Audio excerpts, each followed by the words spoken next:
Pai Senhor, povo de Deus, evangelista Miguel de Souza, com mais uma mensagem do coração de Deus para o seu coração, neste canal que tem por título A Voz que Clama no Deserto.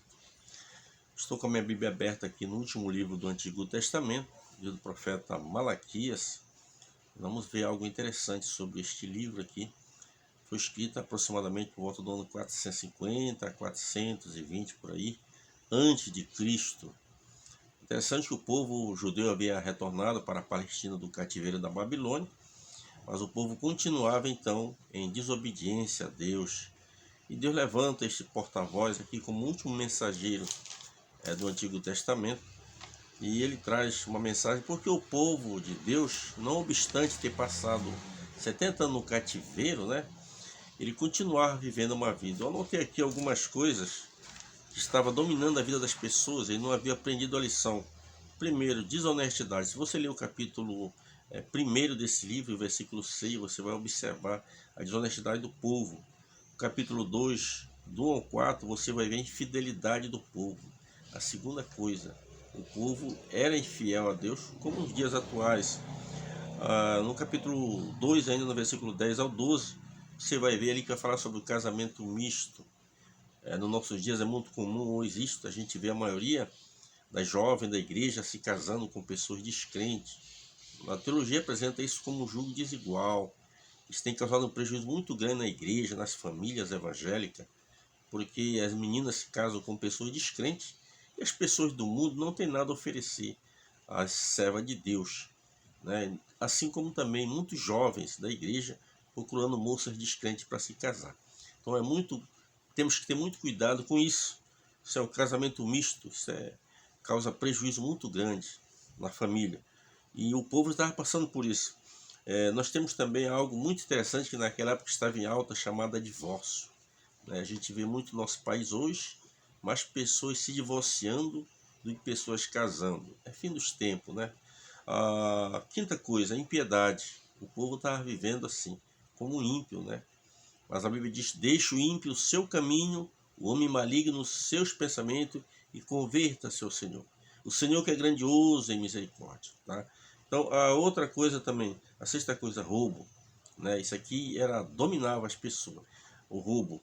A sétima coisa, arrogância, capítulo 3, do 13 ao 15, a arrogância do povo, a soberba, E por último aqui a gente vê a natureza do juízo de Deus.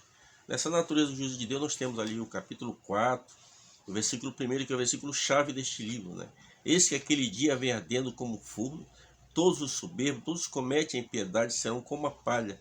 Porque o dia que está para vir os abrasará, diz o Senhor dos Exércitos, de sorte que não lhe deixará nem raiz nem ramo. Este primeiro versículo aqui trata do juízo final, do grande trono branco.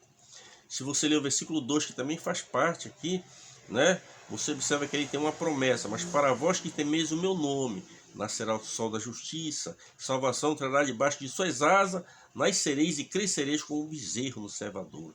Que é uma promessa para quem é fiel, para quem teme a Deus, para quem guarda os mandamentos de Deus. Isso aqui acontecerá possivelmente no período do milênio. Nós vamos aqui, eu queria me prender, na verdade, ao versículo, capítulo 3, o versículo 10. E eu queria fazer antes uma colocação para você. Você já deve ter escutado esta palavra, sonegador de imposto, É uma linguagem muito comum pela nossa Receita Federal. A gente observa que do mês de janeiro até o mês de abril, o governo investe alto em propagandas aí sobre esta questão do imposto de renda. Então muitas pessoas caem na malha fina por não recolher como deve recolher o imposto de renda. Então ele infringe uma lei da Receita Federal e acaba então tendo problema. Eu lembro-me que uma certa feita eu fui convidado por um senhor, o seu Sérgio, que hoje já é falecido, e eu trabalhava com ele, gente muito fina, com bastante dinheiro, e ele tinha uma casa ali na cidade de Canela, e eu até então nunca tinha ido no Natal Luz ali. E ele me convidou para ir, pagou minha passagem, minha, da minha esposa, dos meus filhos, nós fomos ali, ficamos um dia com ele.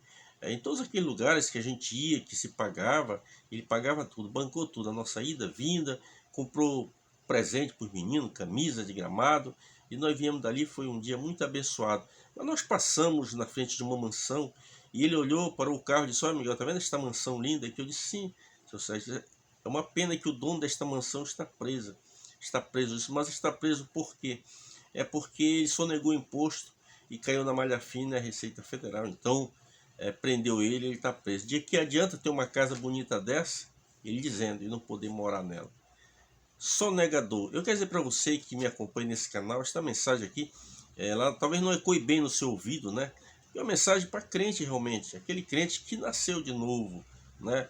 A igreja, por incrível que pareça, mas está cheia de sonegadores, pessoas que não dizimam, pessoas que não dão oferta, né? Nós vamos ver aqui, o profeta aqui, Deus faz uma pergunta, roubará o homem a Deus? No versículo 7 do capítulo 3. Aí o Senhor mesmo, como o povo fica em silêncio, o Senhor mesmo diz, você me roubais nos dízimos, nas ofertas alçadas. E o versículo 10 diz, trazei todo o dízimo à casa do tesouro, né? É interessante, eu vou ler aqui para você bem. Trazei todo o dízimo à casa do tesouro, para que haja mantimento na minha casa, e depois fazei prova de mim, diz o Senhor dos Exércitos, se eu não vos abrir a janela do céu, e não derramar sobre vós uma bênção tal que dela vos advenha maior abastança. É interessante no quesito dízimo. Dízimo fala da 10ª parte. 10ª parte, se eu ganho 1000, certamente eu vou dar 100.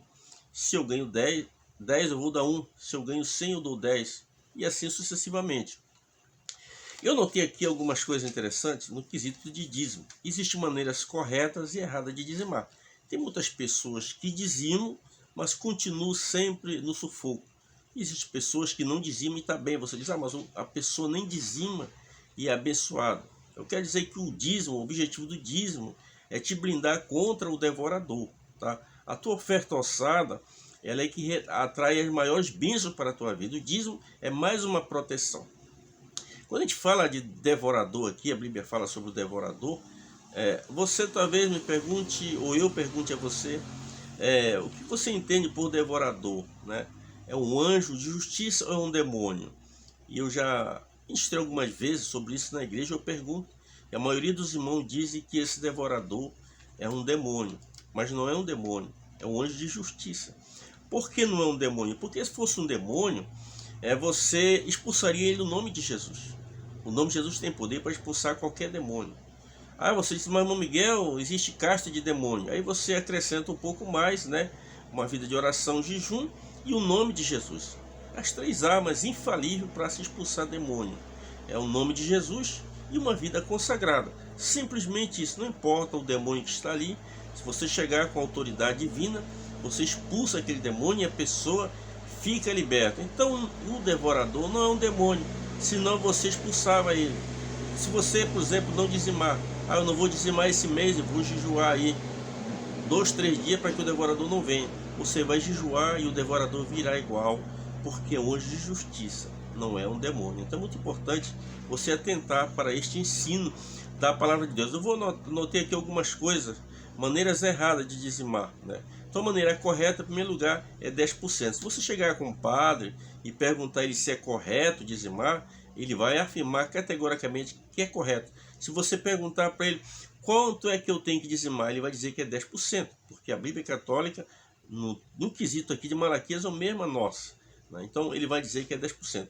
A Igreja Católica, por exemplo, eles cobram dos seus fiéis apenas 5%, mas o correto é 10%. Então a maneira correta de dizimar, em primeiro aspecto, é 10%. A segunda coisa, o dízimo ele não pode ser simbólico, né? Tem pessoas que dizimam de maneira simbólica. Eu, por exemplo, aqui em Porto Alegre, para você ser consagrado a um presbítero, ser separado para diácono, primeira coisa na ficha ali tem que constar que você é dizimista.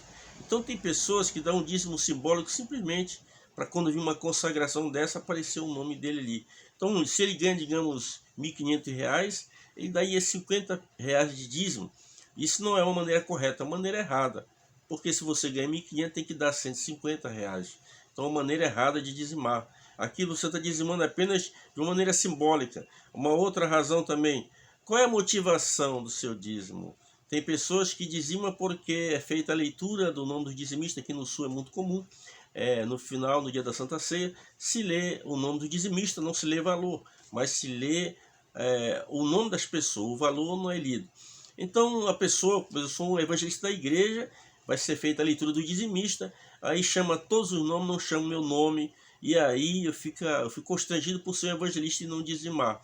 Então também eu vou dizimar. Qual é a minha motivação? É o amor à obra ou simplesmente eu estou dizimando ali para aparecer o meu nome na lista dos dizimistas? Também maneira errada de dizimar. Uma terceira maneira errada de dizimar: administrar. Você não pode administrar. Eu trabalho, eu ganho, eu é que sei a minha necessidade na minha casa. Então quem tem que administrar o meu valor é eu e minha esposa, que sabe da nossa necessidade. Mas tem pessoas que querem administrar o dízimo. Ele olha na igreja, está precisando, digamos, de uma cortina, ele vai lá, compra uma cortina e traz para a igreja. Você está administrando um valor que não é seu, não é correto, a maneira errada de dizimar. Não estou dizendo que é pecado fazer isso. Outras pessoas dizem: eu estou dizimando, mas vou fazer assim, esse mês eu não vou dizimar. Natal se aproximando, eu vou comprar um sacolão e vou distribuir para as pessoas que precisam. Maneira errada de dizimar. O profeta Malaquias é bem fácil: trazei todo o dízimo a casa do tesouro, ou seja, a igreja onde você congrega. Por exemplo, eu tenho um tio que é pastor na cidade de Macapá. Eu posso muito bem pegar o meu dízimo, uma parte, e canalizar para lá. Mas o correto é eu trazer onde eu congrego. Se eu quero ajudar o meu tio lá, eu tenho que pegar um valor à parte, um dízimo alçado. Se eu ganho, digamos, R$2.000, aí eu mando 200, eu trago 200 para a minha igreja, e um dízimo alçado de R$100 eu mando para o meu tio R$200. É a maneira mais correta, né? Então a quinta coisa que eu notei aqui: a falta de amor. Por que a falta de amor? A Bíblia diz que o amor não suspeita mal. Tá? Então eu não vou dizimar, digamos assim, porque o meu dinheiro não sei para onde está indo. Isso é suspeitar mal. Quando você tem amor no coração, você coloca o seu dinheiro ali no envelope, coloca na salva e Deus vai abençoar a tua vida. Não tem como Deus não abençoar se você for um dizimista fiel. Então nós temos aqui o devorador, ele surge de muitas formas, pode surgir na sua vida. Tem pessoas que trabalham, mas o que ganha gasta mais com farmácia, com remédio, né, do que com a própria alimentação. Porque não dizimos, o devorador vem sutilmente e leva em termos de remédio. Você coloca um botijão de gás, esse botijão de gás costuma durar 2 meses na tua casa, ou 1 mês. De repente você colocou ali, com 15 dias não tem mais gás, você vai na esposa, mas o que houve que esse mês não durou nem 1 mês, o gás já acabou. Era para ter gás, né? Você observa que o devorador, aos poucos, ele vai sugando você. Outra maneira que também a gente vê o devorador chegando: você está tudo numa boa e de repente surge uma situação, digamos, a sua energia disparou.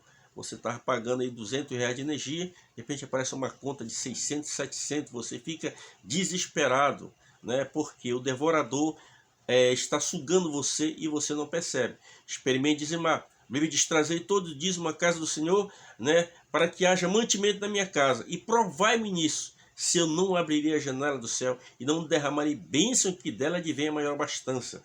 Provai-me de que forma? Senhor, eu durante toda a minha vida não tenho sido um dizimista fiel, eu preciso dizimar.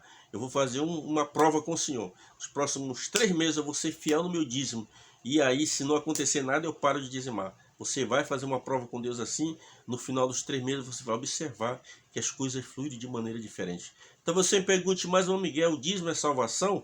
Não, o dízimo não é salvação, mas faz parte do novo nascimento. Se você nasceu de novo, você tem que ser convicto de que tem que dizimar. Sempre o segredo é dizimar, com fé e com alegria. Não dizimar simplesmente por obrigação, mas por devoção. Irmão Miguel, é o seguinte: esse mês eu não consegui trazer o meu dízimo à igreja, eu anotei aqui o valor, mês que vem eu vou reembolsar. Não faça isso.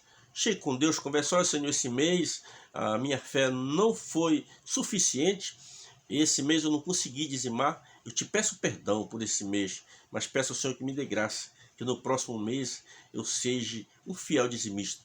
Deus vai honrar você, vai abençoar você, e Deus vai prosperar a sua vida. É muito importante trazer o dízimo à casa de Deus, as suas ofertas orçadas. Eu vejo na igreja uma pena: salva vai, salva vem, e os próprios obreiros, um que outro que oferta. Eu aprendi com a minha avó. A minha avó recebia, na época da aposentadoria dela, e ela já mandava eu destrocar aquele valor. Eu era criança, ela mandava eu destrocar aquele valor, e ela já colocava dentro da Bíblia dela aquele valor, no caso R$2, se fosse hoje, R$2 na bolsa. Para cada culto que ela ia, a minha avózinha nunca deixou de dizimar e nunca deixou de ofertar. Ela dizia mesmo para mim: meu filho, dízimo e oferta é algo sagrado para Deus. Ela não mexia em hipótese alguma. Experimente, trazer o seu dízimo, as suas ofertas, e Deus vai abençoar poderosamente a sua vida. Que Deus nos abençoe e até